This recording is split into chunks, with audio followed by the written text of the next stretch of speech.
Hey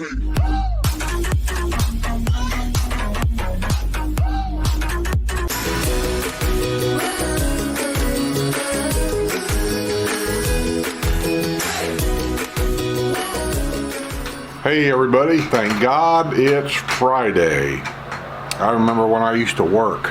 Man, I couldn't wait for Friday. Let me adjust this a little bit. Okay, that looks pretty good.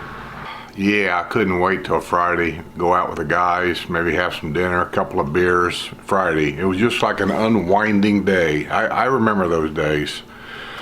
But as you get older, those days on Friday become more and more of kind of like an extra work day.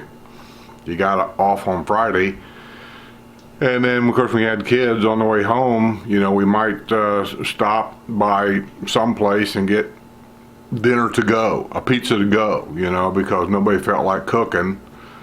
And then maybe we went out and did grocery shopping on Friday, or maybe you'd done that on Saturday. But either or, it was just a day of seemed like endless tasks, and it was every week. You go to the grocery store on Saturday and spend who knows how long at the grocery store, but it's a shopping day basically, right? You go to the grocery store, and then you may go to Sears and Roebuck for something, or J.C. Penney's, or back in the day where I come from, it was Airways was the first box store in town. This is before Kmart, this is before Lowe's, before Walmart. You young kids out there don't remember any of that, but in my town, Airways was the first big box store, and everybody loved Airways. So, you know, we did our shopping, and then while we were out, then we might eat dinner or late lunch or something while we're out. And then you'd go home, and you might sit there for a while and rest a little bit, but then you get to thinking of all the yard work you got to do before you go back to work on Monday. Get the mower out, mow the grass. Maybe the hedges need trimmed. Maybe the trees need trimmed a little bit. You know, maybe this or maybe that. Or it's just an endless amount of work, it seemed like, when we were younger. I did all the work on my own. Maybe the trim around the house needed to be repainted. The garage door needs to be repainted, resealed, recaulked. How'd we make it? I guess we just had balanced energy when we're younger. And as you get older, that energy, for most people, seems to go away somewhere. I don't know. Where's it go? I don't know, but it disappears. You just get up in the morning and you have these ideas of things that maybe you want to do that day, but maybe after the news. You just can't quite seem to get up and get going. Speaking of the news, well, by the way, I'm getting your requests about the magazine and the book. Those of you on the RV channel, I don't know if I've gotten any requests or not, but for the black tank flush kit. So I'm watching them. I'm writing the names down. We'll do a drawing. I may have to do the drawing while we're on the road.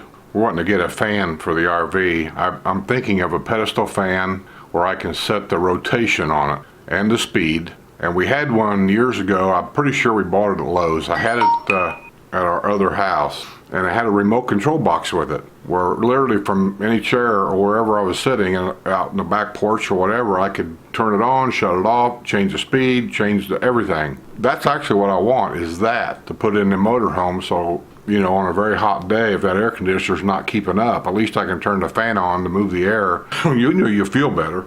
Having trouble finding one of those. So we'll get to the news. Oh, by the way, once again, beer of the day, Sam Adams Boston Lager. I really enjoy that. A little bit of a honey, at least I think a little bit of honey in it. Not very much, just enough. I used to like to drink Killiam's Red. It's a lager beer too. Killiam's Red's a good beer. One or two of them, I'm pretty much done with it because it's got, in my opinion, it has too much honey. I mean, it's definite a honey flavor you get with Killiam's Red, and it's just too much for me. Okay, we're back to the news again. Let me see if I can find it. Okay, let's go on real quick. Chefs of Napoli founder out of jail with special conditions in sex trafficking case. Somebody had sent me an email here a while back wanting to know if I'd ever been to Chefs of Napoli, and they recommended I go there and all this. And hey, I've been there. I've been there 2 or 3 times. I don't care for the restaurant. That's just my opinion. It isn't the food and it isn't the service. It's how they got you crammed in there like sardines in a can. I don't like that. I don't like sitting 2 foot and less from the guy next to me. If they can hear my conversation and I can hear their personal conversation about their nasty nephew and he's got this drug problem and I do hope he goes to rehab, I don't want to hear that. That's not my concern. I don't even want to hear that. When you go to these places that are like Chefs of Napoli and they cram you in there like that, that's what you get. I don't like it, so I don't go. But I also don't go anymore because of this owner right here. Hopefully that'll focus in a little bit. He is one of the original owners. Let me focus myself back in here now. And those people at that restaurant has denied that he owns anything to do with these, and it's been all over the paper. He does have something to do with those restaurants. He is one of the original owners. I don't know that he still is. I think he is, but I can tell you the restaurant knew it when he was there. They're all related, and they're just deny to keep their business going. I don't go there no more. Child pornography, sex trafficking, if you get involved with that, I'm done. And I don't mean done for today and next month. I'm the kind of guy that if I don't like you, I don't like you for life, not just for a while. After I saw this, I don't like that place now for life. So I'm done with it. You do what you want. The 4th Wawa opens its doors in Ocala and offers free coffee for 10 days. Seems like that's what Wawa's thing is. They open up a Wawa, it's free coffee for everybody. I don't know, maybe it's me, but I don't go out of my way to get a cup of free coffee. Everybody's got their priorities in life. I enjoy good coffee. It's kind of like beer. I do drink beer, and it's not that I'm ungrateful when I go to somebody's house and they offer me a certain beer. I mean, I'll drink it because it's a gracious thing to do. But somebody asked me one time, says, do you ever drink beer out of a can? The answer to that is I prefer not to. There's advantages to cans, but I like bottles. It tastes better out of a bottle. It just does. People will argue about that. Well, in my mouth, it tastes better out of a bottle. You put it in a can, and I don't know what it does, but it's just like Coke. Here in Florida, you can buy Coke and Pepsi and a lot of other soft drinks one of 2 ways. You can buy it in bottles and you can buy it in cans. So you take a Coke in a can and then you take a Coke in a bottle and you drink the two and you tell me you don't taste the difference. If you don't taste the difference, then your taste buds are screwed up. That's all I got to say. And I'll tell you another difference. You get a Coke in a bottle from Mexico, and I've had those. I used to get them in Southern California all the time. Mexican Coke is better. You heard me. It's better. I think it goes back to the original recipe, like maybe they used real sugar instead of cane sugar. I don't know what the recipe is. It's a guarded secret. Nobody knows what Coke's hidden secret is to their manufacturing of the Coke products. But I can tell you I've had it from Mexico, bottled in Mexico, and I'll take that any day over to Coke here in America. That's probably true in a lot of other countries too. I don't know what that's got to do with the Village's news, but there it is. Yeah, and I always drink my beer around the house, always out of a bottle. That's not to say that in the camper I'll be doing that. I may not, only because of the storage ability. Bottles are heavier, they're bigger, it takes a little more room. I can take a 6-pack of any kind of beer really, and I can fit that in a refrigerator easier. Aluminum can, they'll cool down faster. So yes, there is a room for canned beer in my life. You're just asking me what I prefer. I prefer out of a bottle. Oh, this is old news. I don't know if I've reported it or not. This happened, I don't know, a couple months ago, I think. I'm going to read it because it could affect the Villages somewhere down the line. It could be a sign of something down the line. Nobody knows what. You know, there's rumors. Remember me talking about rumors around here? There's rumors. I have to sit up. I look at this thing over here and I see myself going down like this. It looks kind of dumb. Plush Horse Farm in the past has sparked rumors of a possible Morse acquisition has been picked up at a bargain price by the owner of a construction company with long, deep ties to the family. James Ike Rainey, owner of Rainey Construction Company, has purchased Puda Stables, a 768-acre thoroughbred farm located on US 301 in Summerfield. Rainey made the purchase under Cowboys Group LLC, a Florida corporation he formed in 2010. Puda Stables was put up for sale in 2007 for $35 million. Rainey's cash purchase was reportedly less than the most recent listing price of $17.9 million. Puda is known for the rolling, gracious countryside it covers, as well as for being rich in sunlight, spring-fed lakes and ponds, granddaddy oaks, and limestone. The 8,000 square foot main residence is designed for entertaining. Consequently, the pool and lanai area overlooks the largest lake of the property. There is exceptionally nice private housing for guests, managers, and staff. I've been over there, Rainey Farm. It's pretty swanky. Anyway, let's get down to it. Just to show you real quick. See, that's part of the farm right there. I don't know if my camera's focusing on that. Let me poke this button here. Come on. No, it just ain't gonna do it, is it? Is it? Okay. Anyway, there's the three steeple house. And anyway, to make it a long story short here, the village's developer purchased that property at a, let's just say at a more than substantial deal. So I don't know who's pulling the reins here. Rainey's Contracting has been in the villages since they get way back. I mean, I think he's one of the original contractors they brought down here from Michigan, I think. So he's been around a long time. And now the third generation is actually in control. They're slowly turning things over to the fourth generation. That there could be some kind of a, I wash your back, now you wash my back kind of thing. Who knows? All I know is the village's contract or developer, every report you read, got a really swanky deal. Here, I'll read it out of this paper.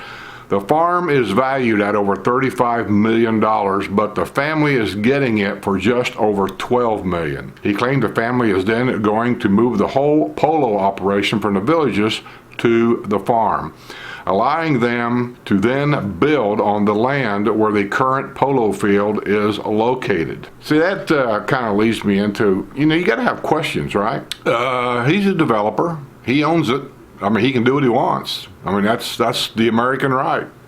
I just look at it, that we all sign papers here about amenities, what our amenity fees are used for, so on and so forth. Now, I don't know if our amenities pays for that polo field to be maintained or not. I really don't know. I got to play dumb to that. But if we do, then if that polo field and then polo matches and that field that they use for a lot of other things too, if that is part of our amenity fees, that means if he moves that over to the Rainey farm and sets that polo up over there, then it's going to have to be accessible to the villagers by golf cart. That's part of the deal. So you got to wonder, are they looking at possibly building over there next, maybe? I mean, I don't know. Could that be the villages of Rainey someday? And you have to turn down Rainey Trail to get to it? You got to wonder about some of this stuff. And then across the street, kind of from Rainey, on that corner, there's a corner. It's a four-way stop right there, and there's a corner. There's a big wooded area there.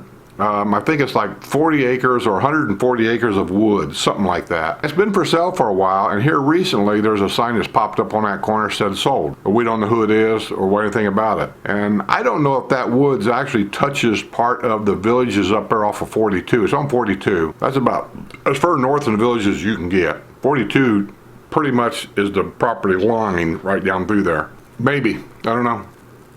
We'll see, as they say. We will see. By the way, somebody may have sent me an email saying that the reason why on my live stream I need to get a new modem. It says do not use the modems that that Comcast gives you because they're no good, I guess, or junk. I'm going to take your advice. I don't know anything about it, but I am using Comcast modem. I don't know if that has anything to do with it out here, and I'll tell you why. Because even when I go in the house and I'm in the same room that the modem's in, I still will lose a connection a lot. And so when I'm out here in Lanai, I lose connection a lot. It seems like it doesn't make that much difference. But I am going to look about getting a really good modem for the house because we use internet here a lot anyway. So I'm going to look about getting one. Go to Amazon, I'll check around, I'll Google stuff, I'll find out what I can find. I don't care if I pay top dollar for one. I just want to know that if I get one, and if I'm going to pay $200 for, say, a good one, I want to make sure it is a good one and I'm not getting, bamboozled here. So, and I don't know anything about them. I'm going to take your advice and I'm going to look. By the way, this will be Friday video. Just to let you know, Sue and I are planning on taking off in this motor home either Friday or maybe Saturday. All depends on if we get it packed fast enough. We're still buying stuff and figuring out where to put it, and I'm in no big hurry. I've always said Friday was my day that I was figuring on leaving. That may or may not happen. May be Friday, might be Saturday, maybe Sunday. I don't know that, but we are getting ready to go out. So starting next week, other than maybe Wednesday question and answers, if I get enough questions. If I don't, then there won't be anything. And Friday news, I always get Friday news, so I can always do that. But we're probably not going to have much of anything once we leave for the villages, anything. Sue and Deb won't be able to do any of their reviews of new restaurants. I'm not going to be around for anything, really, other than what I may have before I go. And as of right now, today, Newsday, I don't have anything. I haven't been anywhere. I haven't shot any video anywhere. I haven't done any home reviews. I haven't done anything because we're so busy trying to get things ready here to go. Hopefully you guys will go to Skip and Sue RV channel. Skip and Sue RV Adventures. The link to that is below this video and every other video. Go down and click on it, or just type in at the top where it says search, Skip and Sue RV Adventures. And you'll see it pop up, you'll recognize it, and then hit the subscribe button. And then at least you can keep up with us going down the road. There was a car rollover and a woman had to be extricated from her car on County Road 466. CDD4 wants input from homeowners on enforcement of rules on signs. We have pretty much everywhere in the villages, except maybe the historical area. I'm not sure about that. But as part of your district rules, you're not allowed to have signs in your yard. There's certain limitations on them signs. Even the villages, if you put a house up for sale, the villages don't even put a sign in the front yard. They put it inside the house in a window. That's where they're supposed to be. So when an outside realtor comes here and he puts a for sale sign in the front yard, that's against the district rules, and the homeowner will be held liable for that. He can call the real estate company and say, hey, look, you can't put that in my yard, and that's the way it is. So you don't have to like it. You don't have to agree with it. That's just the way it is. Let me see if I can cut right to the chase here. CDD4 Supervisor Cliff Weiner has recently complained that signs have been getting out of hand. A long resident of the village of Piedmont, which is way up north. Gorgeous area up there. A lot of rolling, a lot of mature shrubbery and stuff. They keep it trimmed really well. It's a gorgeous area up there. The village of Piedmont said he is seeing more signs where he lives and contends the signs are remaining on display longer and longer. And let me tell you what signs that'll be. That'll be your local neighbors putting up a rummage sale sign in somebody else's yard, not his yard. It'll be on the corner, which is somebody else's yard. And then they have this rummage sale, and then the rummage sale is over, and they don't go down and get the sign. They just leave it there until somebody else gets it or the wind blows it away. That's what happens. The longer you let it go, the more people take advantage of it. Yep, that's true. At the time, CDD4 hosted a meeting and heard from a large contingent of residents. CDD4 will be inviting residents to a 7 p.m. October 15 town hall style meeting at Mulberry Grove. Great rec center up here, by the way, Mulberry Grove. It's unique in the way it looks. And it's just a nice rec center. Supervisor will be looking for input from residents on signs. I understand it's a retirement community, but it may not stay that way forever. If we keep doing the things we're doing, the way the developer keeps adding on certain things in a certain way, I've got my suspicions, place staying a 55 plus community forever. That status can be taken away. And I do worry about that. Not a lot, don't get me wrong, not a lot.